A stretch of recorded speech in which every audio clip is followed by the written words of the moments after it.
বর্ধমান থেকে ফিরছিলাম বাইকে। তখন প্রায় বিকেল 3:30-র কাছাকাছি হবে। শীতের কালের বেলা। সারাদিনের কাজে ঝামেলায় পেটে কিচ্ছু সেইভাবে পড়েনি।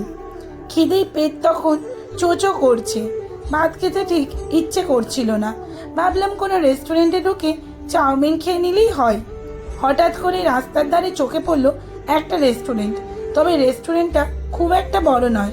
রেস্টুরেন্টের পাশেই রয়েছে একটা শেড। দেখলাম শেডের নিচে বসার জন্য রয়েছে 15-16টার মতো চেয়ার, তাও আবার সুন্দর করে সাজানো। শেডের মাথায় বড় বড় করে লেখা আছে অপুর সংসার। এমন একটা সুন্দর নাম দেখে মনটা কেন জানি না এমনি ভালো হয়ে গেল। বাইকটা সাইডে রেখে চাউমিন অর্ডার করতে যাব। রেস্টুরেন্টের ছেলেটি বলল, দাদা ভিতরে আসুন, ভিতরে চেয়ার আছে, বসুন। মনে হচ্ছে অনেক দূর থেকে আসছেন, তাই না? সামনে বেসিন আছে, হাত মুখ ধুয়ে নিন। সামান্য কয়েকটা কথা কি আন্তরিকতায় ভরপুর। মনে হলো না কোনো রেস্টুরেন্টে এসেছি। বাড়িতে অতিথি এলে যেমনটা আমরা করি ঠিক সেমনি। ছেলেটির চোখ মুখে এক অদ্ভুত সরলতা, মুখে লেগে আছে মায়া। বয়স খুব একটা বেশি না। চাউমিন অর্ডার করতে 10 মিনিটের মধ্যেই বানিয়ে দিল। আরাম করে বসে ওই রেস্টুরেন্টে তখন চাউমিন খাচ্ছি। ঠিক সেই সময় একজন ভদ্রলোক এলেন বাইক নিয়ে। বাইকটা একেবারেই নতুন। ভিতরে ঢুকে বললেন, অপু কোথায় রে? অপু মানে রেস্টুরেন্টের এই ছেলেটি। বয়স ওই 28-30 বছর হবে।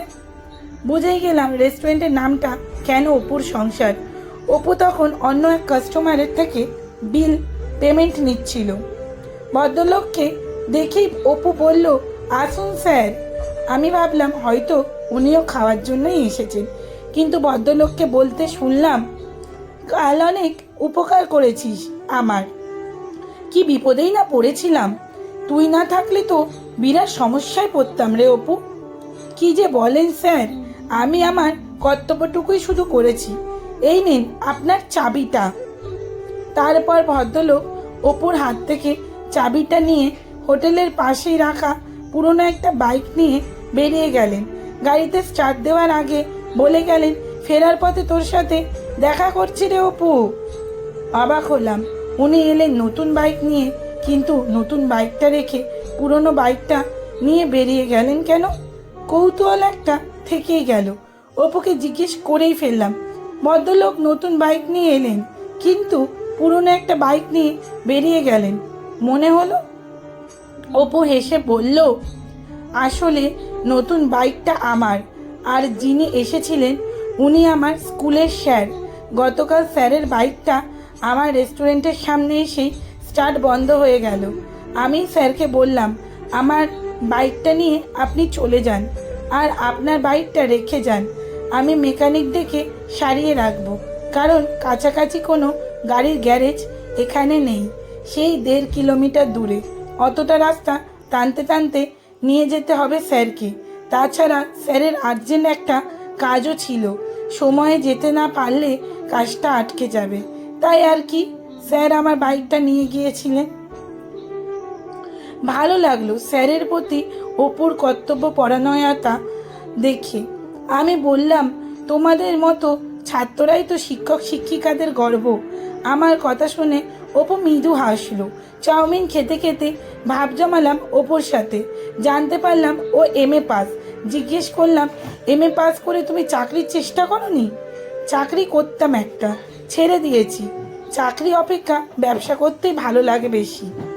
আমার ইচ্ছে ছিল উচ্চ শিক্ষিত হব, তাই পড়াশোনা করেছি। আর অনেক দিনের ইচ্ছে ব্যবসা করব।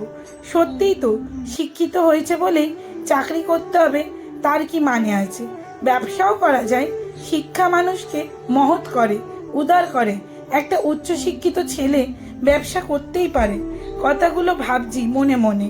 হঠাৎ দেখি এক এক করে বয়স্ক কয়েকজন মানুষ রেস্টুরেন্টের পাশে শেডের নিচে যে চেয়ারগুলো পাতা আছে ওই চেয়ারগুলোই বসতে শুরু করেছে।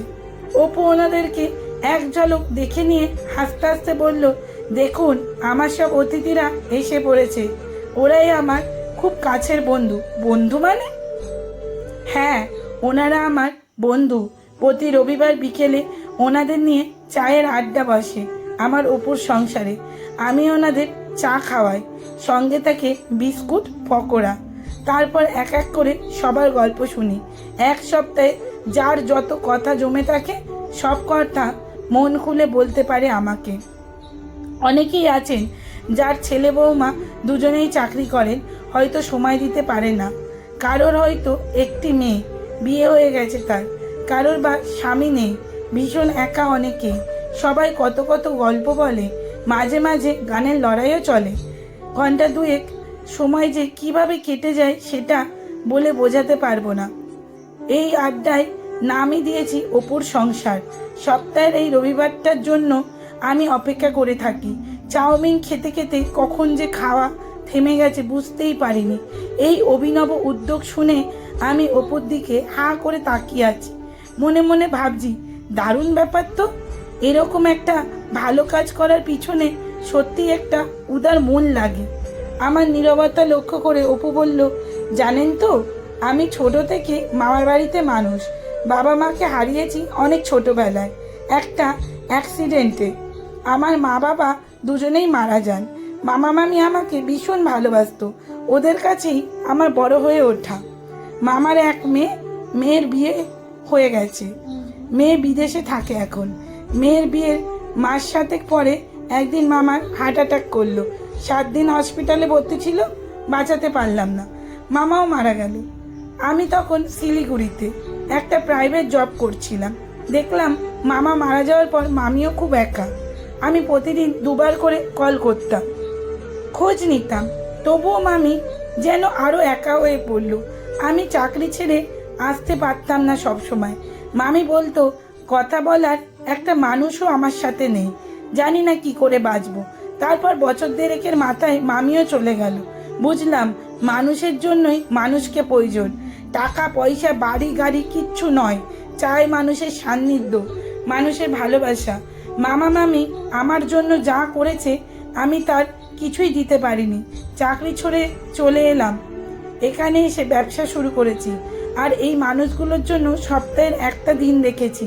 ওদের সাথে সময় কাটাই রবিবারটা, মনের কথা শুনি, গল্প করি, ওরাও বাঁচার রসদ পায়। আমি চাই আরও কয়েক বছর ওরা বাঁচুক, হয়তো মামিও অনেকগুলো দিন বাঁচতে পারতো আরও। একাকিত্ব মানুষকে শেষ করে দেয়। আর ওই স্যার যিনি গাড়ি নিয়ে তখন এলে, উনিই আমাকে বলেছিলেন, অপু, কোনো কাজ ছোট নয়, সততার সঙ্গে যে কাজ করবে সেই কাজেই তুমি সফল। এতদূর পড়াশোনা করে রেস্টুরেন্ট চালাচ্ছি, এটা হয়তো অনেকেই অন্য চোখে দেখেন। আমি আমার কাজের জন্য গর্ববোধ করি দাদা। যদি এর দ্বারা ভালো কিছু করতে পারি তাহলেই আমি সার্থক। সত্যিই তো, এমন মানসিকতা কতজনের থাকে। কয়েকটা সার্টিফিকেট শুধু মাত্র ডিগ্রির একটা বোঝা মাত্র, তাতে হয়তো ভালো চাকরি মেলে, কিন্তু উচ্চ শিক্ষিত হয়ে প্রকৃত শিক্ষায় কতজন আর শিক্ষিত হতে পারে? প্রকৃত শিক্ষা থাকে তার চিন্তায়, তার মানসিকতায়। ছেলেটির এমন ভাবনাকে স্যালুট না জানিয়ে পারলাম না। এরকম আলো অনেক অপুর সংসার গড়ে উঠুক, এরকম হাজার হাজার অপু জন্ম নিক। শেষ বয়সে এসে মানুষ এভাবেই যেন অপুর মতো মানুষদের খুঁজে পেতে পারে, তাহলে আরও কয়েকটা দিন বেঁচে থাকার রসদ পাবে এমন অপুদের সংসারে। সমাপ্ত। কলমে সরজিৎ ঘোষ। লেখাটি কেমন লাগলো অবশ্যই জানাবে। লেখাটি যদি ভালো লেগে থাকে তাহলে লাইক ও শেয়ার করার অনুরোধ রইল আপনাদের কাছে। আর হ্যাঁ, আপনাদের মূল্যবান মতামতটি কমেন্টে জানাতে কিন্তু একদম ভুলবেন না। আপনাদের এই একটি কমেন্ট আমাকে ভিডিও পাঠ করতে আরও উৎসাহিত করে। ধন্যবাদ। সবসময় পেজটি ফলো রাখুন।